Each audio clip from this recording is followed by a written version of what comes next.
Hello, my name is Megan. I am from Weller Health Education at Lehigh Valley Health Network, Riley Children's Hospital. Today I am back with another video, and this is a part of our new series called Workplace Readiness. And in this video, we're going to be talking about in-person communication in the workplace. This video of our Workplace Readiness series, we're going to be talking about in-person communication.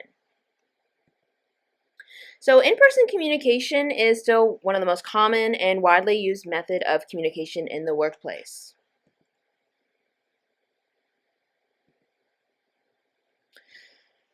So it's important to think before you act and speak. Treat others how you would like to be treated, and treat others with respect and kindness no matter what their position is within the company. Always remember that how you say something is just as important as what you say. So be aware of your body language. Don't roll your eyes if someone disagrees with you, or don't raise your voice and be rude or use curse words. It's also important to be an active listener, so listen respectfully. Don't ignore what people say and share with you. Acknowledge what they said and ask questions. It shows that you're listening and that you're engaged in the conversation and you're willing to learn. So on this slide, it shows some active listening skills that you can practice. For instance, asking open-ended questions, maintaining eye contact with the person who is speaking, and of course, avoiding distracting movements such as turning your head to look around. And here's another example of someone who is using active listening. It's also important to respect the boundaries of your colleagues. Keep the conversations professional and friendly. Avoid discussing controversial topics like religion or politics, or you're going to end up with an image such as the one on the screen. A lot of people talking at the same time, a lot of people arguing with one another.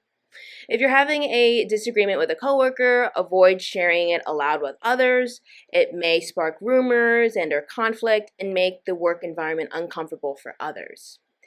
And avoid oversharing too much of your personal life. So talking about things such as how much money you like to spend, how much you like to party on the weekends, personal and family health issues, and details about romantic relationships may make people uncomfortable. So only share what you would find acceptable if coworkers presented the same information to you.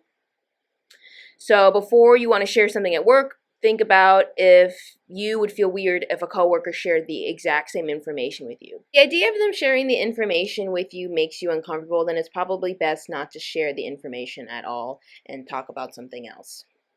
Also, try to have personal conversations during lunch and outside of work. And then if you need to speak with someone about sensitive or confidential topics, set up a meeting in a private space. Try to contact colleagues about work-related matters only during work hours, not on the weekends or late at night. And finally, speak clearly and use professional language when speaking with coworkers, and especially avoid using slang or the use of profanity as well.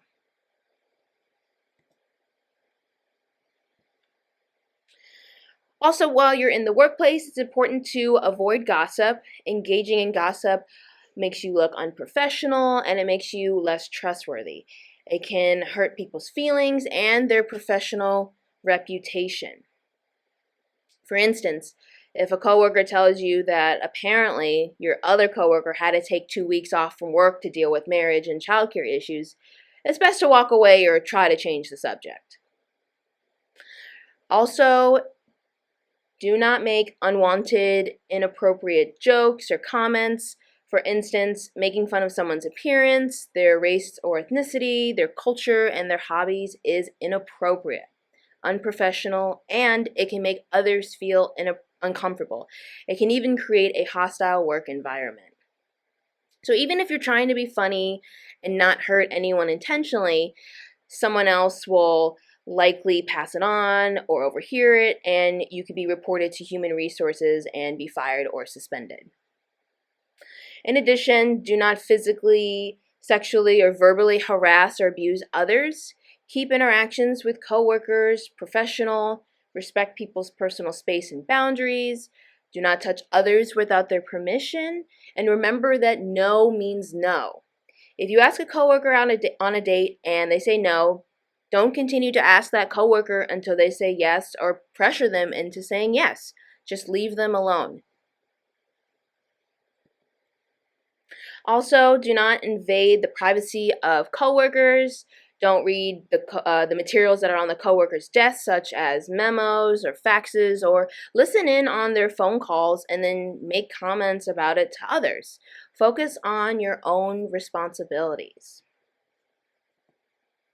And then finally, avoid interrupting others. Allow others to finish their thoughts and their questions.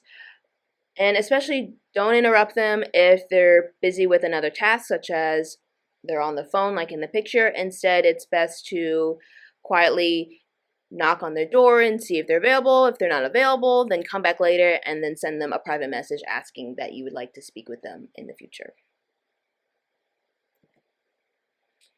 Thank you for listening. I hope you learned something in this video, and in our next video we're going to be talking about the other modes of communication, including email, phone, and virtual. See you soon!